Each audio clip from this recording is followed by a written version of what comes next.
Chapter 1. A Brighter and a Better Day. Evan Stevens and the Tabernacle Choir had the opportunity of a lifetime.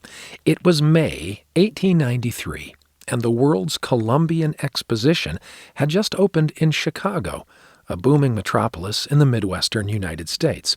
For the next 6 months, millions of people from around the world would come to the exposition.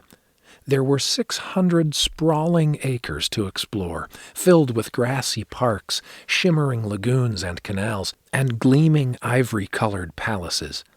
Everywhere visitors turned at the fair, they heard beautiful concerts, breathed in enticing new aromas, or beheld awe-inspiring exhibits from 46 participating nations.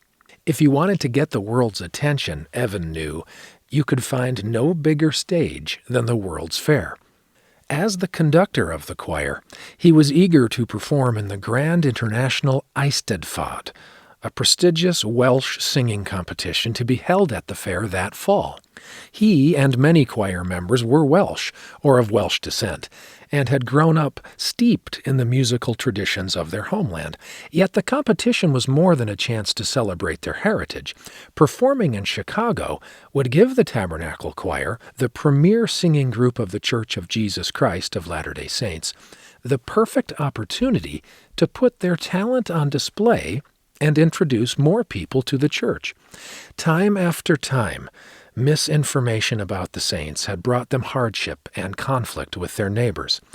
Half a century earlier, they had fled to the Salt Lake Valley, far from their harassers.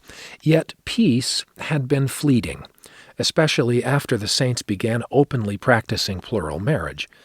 In the decades that followed, the United States government waged an unrelenting campaign against plural marriage, and critics of the church deployed every means to destroy its public image and portray the saints as a crude, unenlightened people.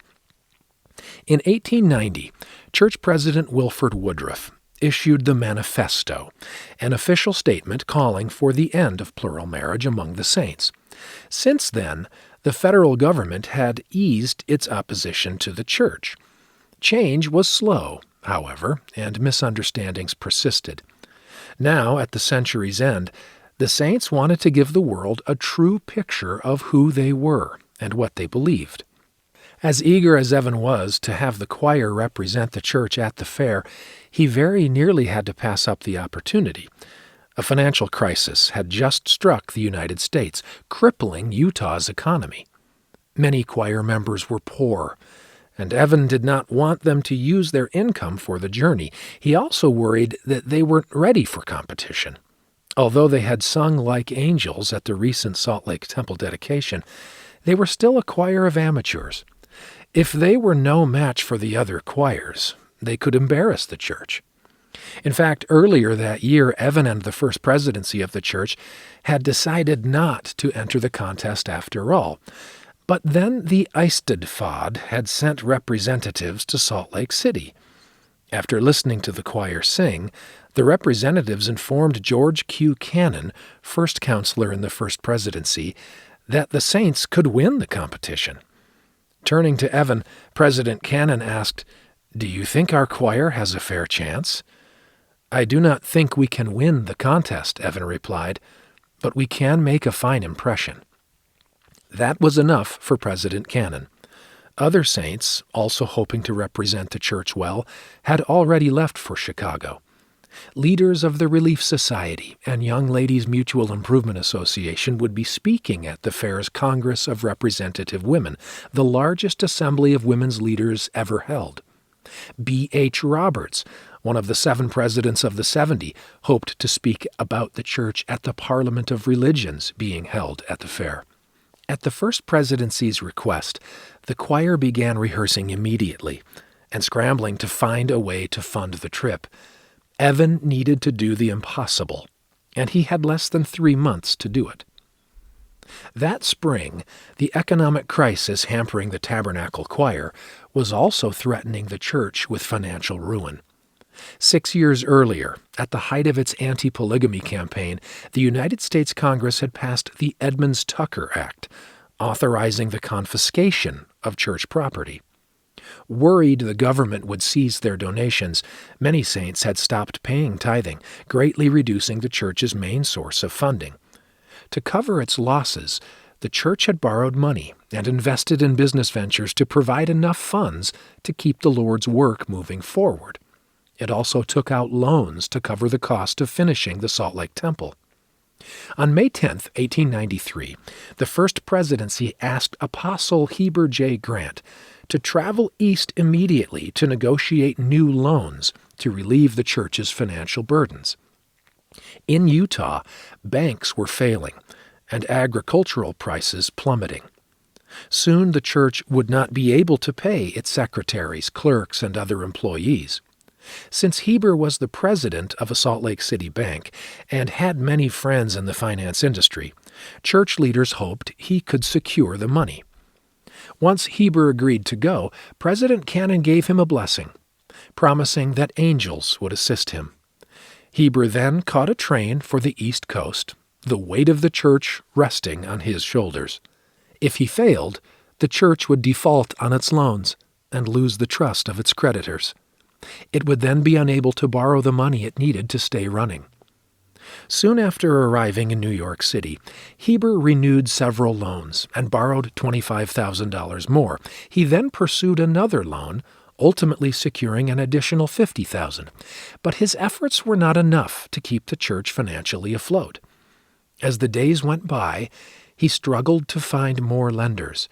The crisis had frightened everyone. Nobody wanted to issue loans to an institution already deep in debt.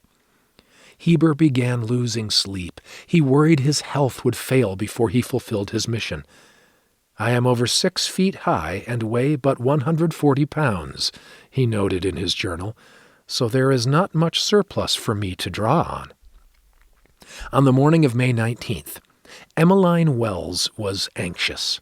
At 10 o'clock, she and other leaders of the Relief Society would be speaking about their organization to the World's Congress of Representative Women at the Chicago World's Fair. She hoped their speeches would correct harmful stereotypes about women in the church. Since most of the church's 200,000 members lived in the American West, few people had ever met a Latter-day Saint woman. What people knew about them usually came from books, magazines, and pamphlets that spread false information about the church and characterized its women as uneducated and oppressed. When 10 o'clock arrived, the room's 800 seats were not all filled.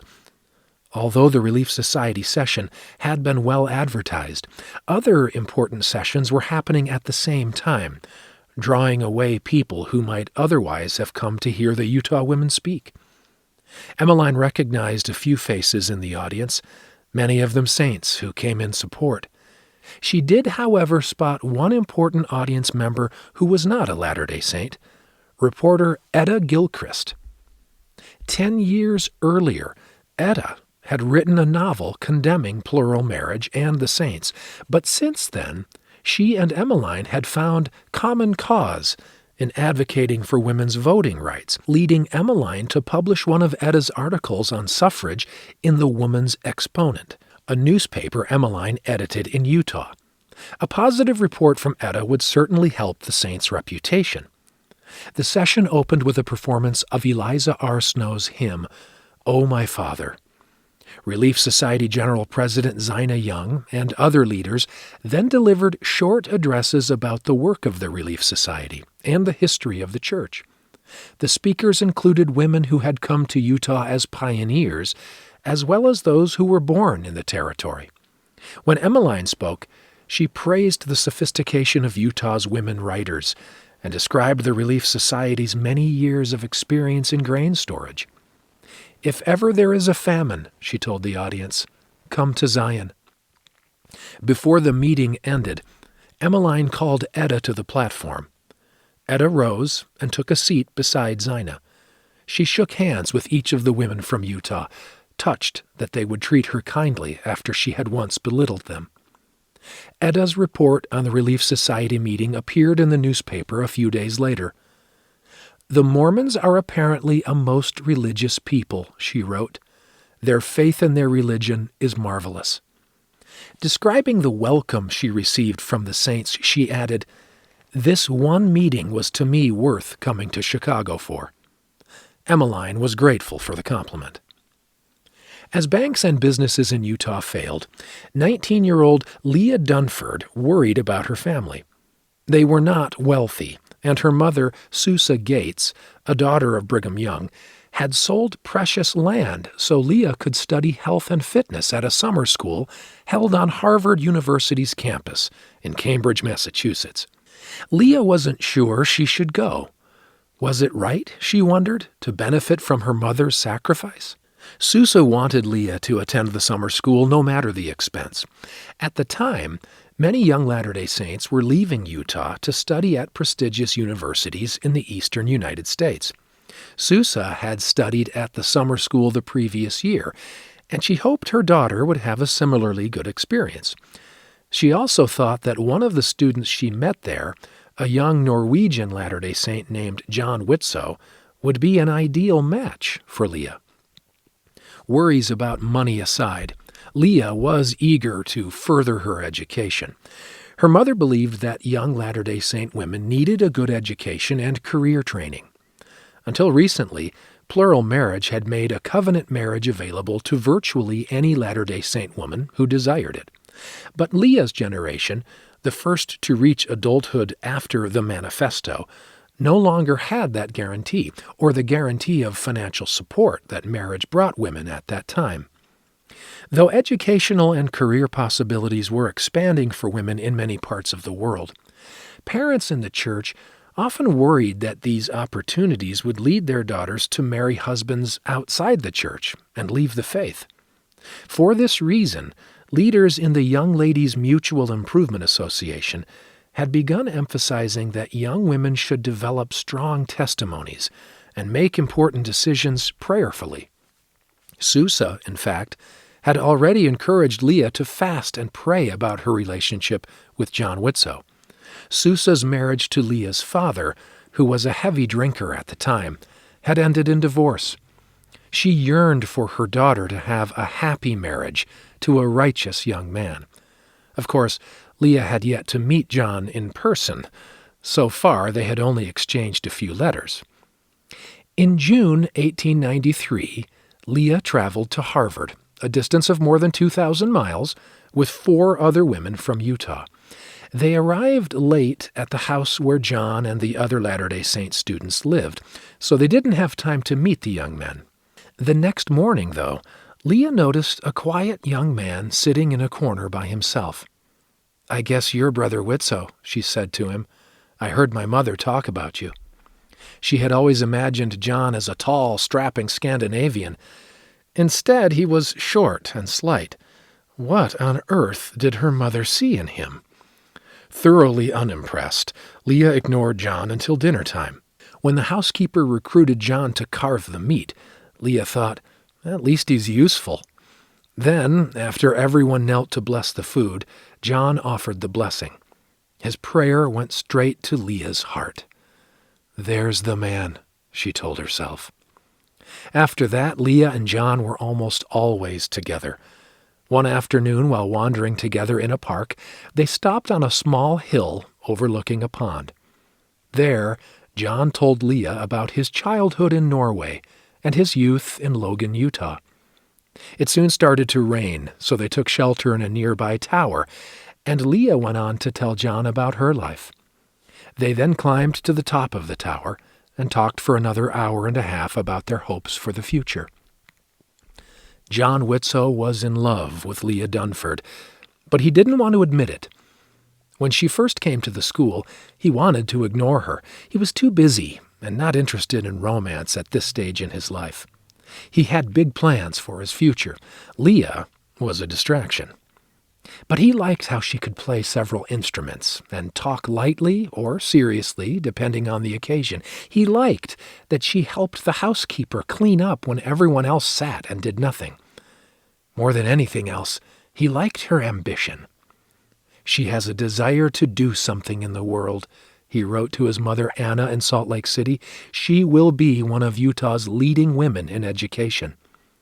By his calculations, he would need at least 2 or 3 years to pay off his Harvard debts.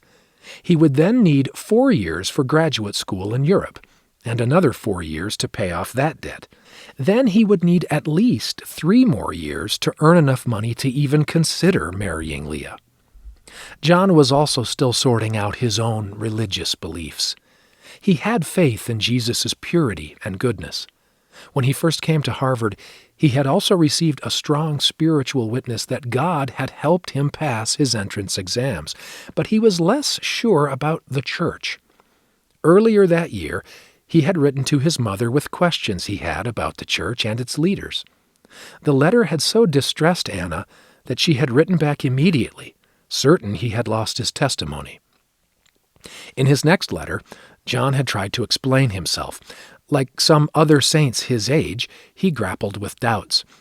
Church leaders had always taught him that he lived in the last days, when the Lord would deliver his people from their enemies, but over the last 3 years, he had watched the saints set aside plural marriage and grow bitterly divided over politics.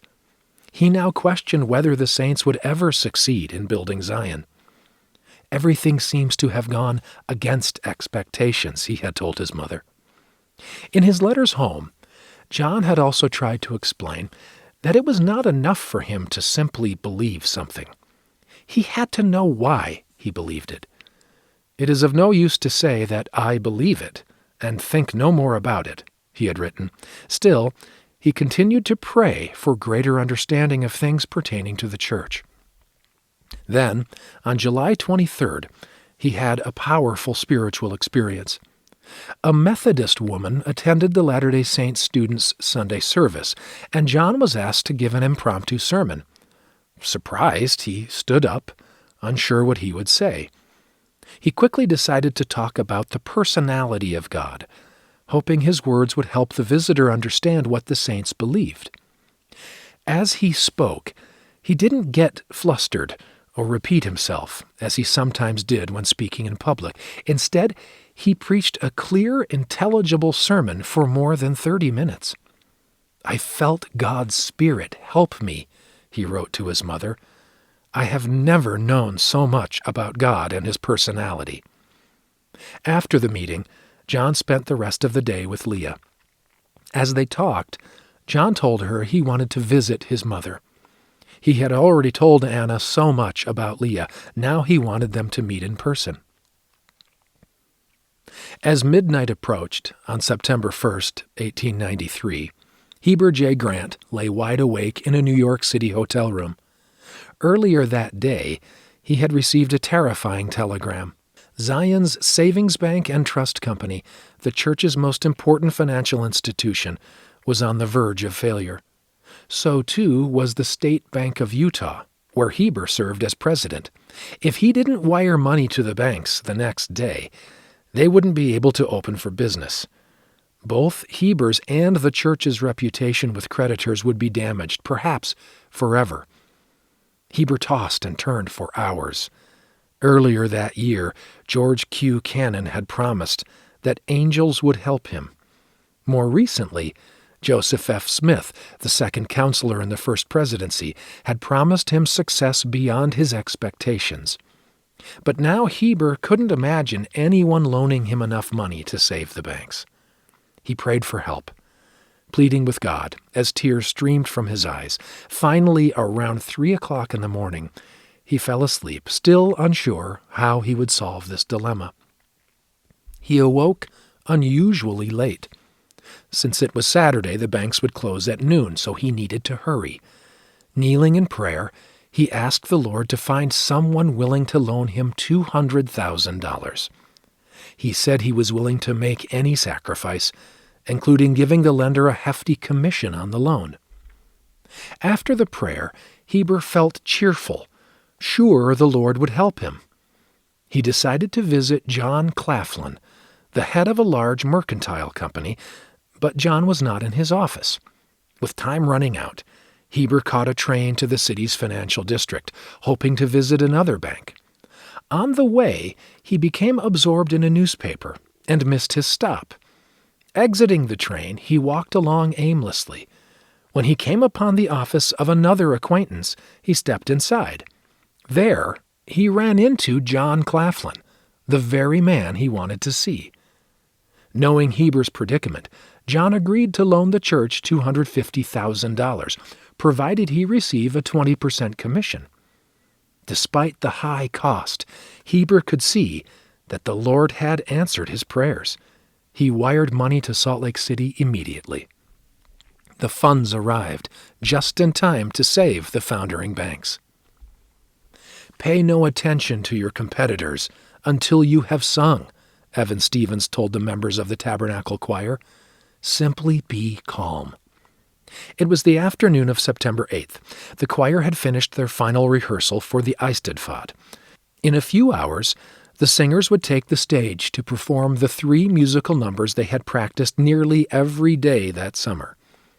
Evan was still not sure they could win, but he would be satisfied if they did their best.